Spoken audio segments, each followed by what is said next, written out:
रोडदेखि केही अँ, किलोमिटर अगाडि हो। उहाँले चाहिँ काम गर्दै एउटा गर्दाखेरि एउटा उहाँको चाहिँ करिब जिम्मेदार काम करिब दुई गर्छ तीन नि। मन्जिला माथिबाट खसेर चाहिँ उहाँको एक्सिडेन्ट भएको छ र उहाँ यस्तो अवस्थामा हुनुहुन्छ। अहिले हजुरलाई एक्सिडेन्ट भएको कति वर्ष जति भयो होला? भइगयो बाबु 7-8 वर्ष भइगयो। अनि घरमा हजुरको बालबच्चाहरू परिवार त हुनुहुन्छ होला नि?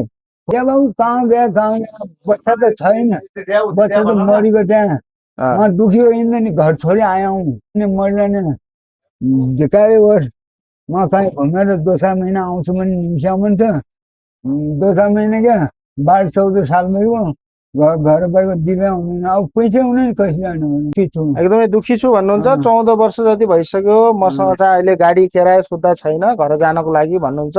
यदि हजुरहरू कोही पनि उहाँको आफन्तले हेर्दै हुनुहुन्छ भनेपछि हामीले चाहिँ सम्पर्क नम्बर राखिदिनेछौँ। यदि उहाँलाई चिन्नुहुन्छ, हेर्न सक्नुहुन्छ, यदि उहाँलाई चिन्नुहुन्छ भनेपछि सम्पर्क गर्नु होला भन्न चाहन्छु।